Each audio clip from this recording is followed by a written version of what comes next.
আজ আমরা ডুব দেব কোরআনে বলা এক বিস্ময়কর জাতির গল্পে, কওমে সামুদ। ভাবা যায় কি অবিশ্বাস্য ক্ষমতা আর ট্যালেন্ট ছিল তাদের, কিন্তু তাদের পতনটা ছিল তার চেয়েও অনেক বেশি নাটকীয়। তো চলুন এই উৎসগুলোর উপর ভিত্তি করে তাদের সেই অসাধারণ উত্থান আর ভয়াবহ পতনের গল্পটা একটু কাছ থেকে দেখি। আমরা তো পাহাড় খোদাই করে ঘর বানাই, আমাদের সামনে দাঁড়ানোর মতো কে আছে?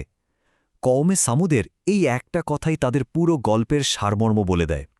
কি প্রচণ্ড দম্ভ! কিন্তু প্রশ্নটা হলো, এই গর্বই কিভাবে তাদের ধ্বংসের কারণ হয়ে দাঁড়াল? তো চলুন গল্পের একেবারে শুরু থেকে শুরু করা যাক। দেখি কিভাবে এই জাতিটা কঠিন পাথর খোদাই করে এক অবিশ্বাস্য সভ্যতা গড়ে তুলেছিল। এদের গল্পের শুরুটা কিন্তু হয়েছিল আজ জাতির ভয়াবহ ধ্বংসের পর। সেই ধ্বংসযজ্ঞ থেকে বেঁচে যাওয়া হাতে গোনা কিছু মানুষ, যারা নবী হুদ আলাইহিসসালামকে বিশ্বাস করেছিলেন, তারাই ছিলেন এই সামুদ জাতির পূর্বপুরুষ। তারা নজদ আর হেজাজের বিশাল মরুভূমি পাড়ি দিয়ে শেষ পর্যন্ত এসে পৌঁছায় আল হিজর উপত্যকায়। জায়গাটা ছিল খুবই উর্বর আর সুন্দর। মানে আল্লাহর পক্ষ থেকে এটা ছিল তাদের জন্য একটা নতুন করে শুরু করার সুযোগ। আর তাদের স্থাপত্যকলা, ওহ, সে তো এক কথায় অবিশ্বাস্য। একদিকে যেমন তারা সমতল জায়গায় বিশাল বিশাল সুন্দর সুন্দর প্রাসাদ বানাত, তেমনি অন্যদিকে কঠিন পাহাড়ের বুক চিরে তৈরি করত আস্ত সব বাড়ি। কি অসাধারণ কারুকার্য! দেখে মনে হতো যেন প্রকৃতি নিজেই তাদের কথায় চলে। কিন্তু জানেন তো, যখন সব কিছু একদম নিখুঁতভাবে চলতে থাকে, ঠিক তখনই গল্পের মোড় ঘুরে যায়। এখানেই তাদের সেই মারাত্মক ভুলটা হয়, যা তাদের অনিবার্য পতনের দিকে ঠেলে দিয়েছিল। তারা ভুলেই গিয়েছিল যে তাদের এই আশীর্বাদগুলো কোত্থেকে আসছে। সাফল্য তাদের এতটাই আত্মবিশ্বাসী করে তুলেছিল যে তারা ভাবতে শুরু করল এই সবকিছু তাদের নিজেদের বুদ্ধি আর শক্তির জোরেই হয়েছে। তারা এটা পুরোপুরি ভুলে গেল যে এই অসাধারণ ক্ষমতা, এই দক্ষতা সবই ছিল আসলে আল্লাহর দেওয়া উপহার। আর এই ভাবনা থেকেই জন্ম নিল এক ভয়ানক অহংকার। আর সেই অহংকার থেকেই, জানেন, গোটা সমাজে যেন পচন ধরতে শুরু করল। যে হাত দিয়ে তারা পাহাড়ে ঘর খোদাই করত, সেই একই হাত দিয়ে পাথর কেটে মূর্তি বানিয়ে তার পুজো শুরু করল। সমাজে যারা দুর্বল, গরিব, তাদের ওপর অত্যাচার বাড়তে লাগল। নেতাদের যা ইচ্ছে হতো সেটাই হয়ে যেত দেশের আইন, কারণ তারা মনে করত তাদের শক্তিই শেষ কথা, তাদের কেউ ছুঁতেও পারবে না। ঠিক এমনই এক অন্ধকার সময়ে তাদের নিজেদের ভেতর থেকেই উঠে এলেন এক অত্যন্ত জ্ঞানী আর সৎ মানুষ, নবী সালেহ আলাইহিসসালাম।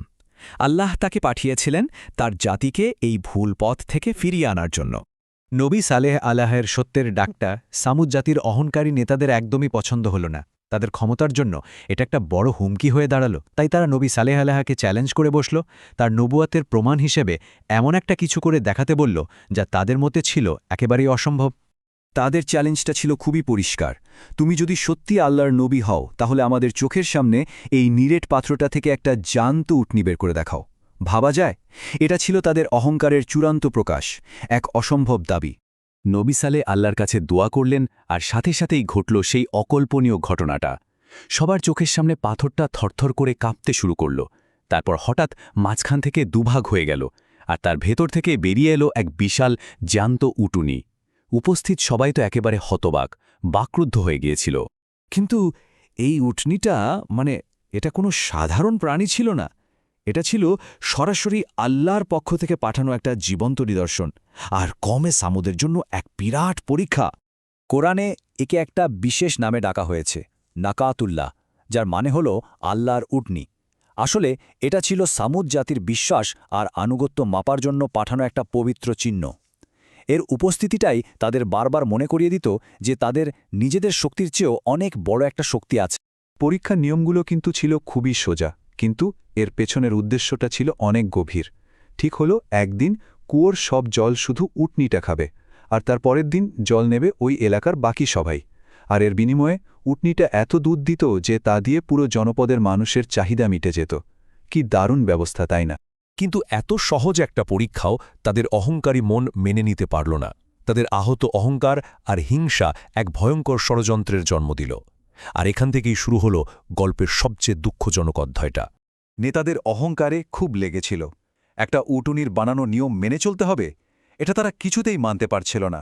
তার উপর নবী সালেহ আলাইহিসসালামের জনপ্রিয়তাও তাদের চোখে কাঁটার মতো বিঁধছিল। তাই তারা ঠিক করল আল্লাহর এই নিদর্শনটাকেই তারা ধ্বংস করে দেবে। ষড়যন্ত্রটা দানা বাঁধতে বেশি সময় লাগেনি। এলাকার এক ধনী মহিলা ঘোষণা করে দিল যে এই উটনিটাকে মারতে পারবে তার সাথে সে তার মেয়ের বিয়ে দেবে। লোভে পড়ে একদল যুবক এই চ্যালেঞ্জটা নিয়ে নিল। একদিন উটনিটা যখন কুয়ো থেকে ফিরছিল তখন তারা ওদ পেতে হামলা করল।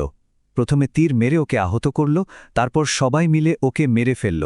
এই জঘন্য অপরাধটা করার পর নবী সালেহ আলাইহিসসালাম তাদের যে কথাটা বলেছিলেন তা ছিল এক হারহিম করার চূড়ান্ত সতর্কবার্তা।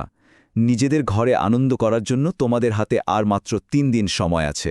ব্যাস, সব সীমা পার হয়ে গিয়েছিল। এখন শুধু অপেক্ষা ছিল সেই অনিবার্য পরিণতির, সেই ভয়ঙ্কর ধ্বংসের যা ঝড়ের বেগে তাদের দিকে ধেয়ে আসছিল। এরপর শুরু হলো সেই ভয়াবহ কাউন্টডাউন। প্রথম দিন ভয়ে তাদের সবার মুখ হলুদ হয়ে গেল, দ্বিতীয় দিনে সেই মুখ হয়ে গেল টকটকে লাল, আর তৃতীয় দিনে তাদের মুখগুলো ভয়ে আতঙ্কে ঘন কালো হয়ে গেল, আর চতুর্থ দিন ভোরের আলো ফোটার সাথে সাথেই এসে পড়ল সেই শেষ মুহূর্ত। কোনো ঝড় না, কোনো ভূমিকম্পও না, তাদের ধ্বংস নেমে এসেছিল একটা মাত্র শব্দে, এক চিক, এক তীব্র ভয়ঙ্কর চিৎকার, যা এক মুহূর্তে সবকিছুকে চিরদিনের জন্য স্তব্ধ করে দিয়েছিল। তাদের সেই বিশাল বিশাল প্রাসাদ, পাহাড়ের বুকে খোদাই করা সেই সব ঘরবাড়ি, গোটা সভ্যতাটা এক মুহূর্তে নিশ্চিহ্ন হয়ে গেল। পড়ে রইল শুধু তাদের বানানো খালি নীরব কাঠামোগুলো, পরের প্রজন্মগুলোর জন্য এক জীবন্ত সতর্কবার্তা হয়ে। এই পুরো ঘটনাটার শেষে আমাদের সামনে একটা বিরাট প্রশ্ন রেখে যায়, তাই না? যখন অসাধারণ মেধা আর কঠোর পরিশ্রমে বড় বড় সাম্রাজ্য তৈরি হয়, তখন কি শুধুমাত্র অহংকারই সেই সবকিছুকে ধ্বংস করে দেওয়ার জন্য যথেষ্ট হতে পারে?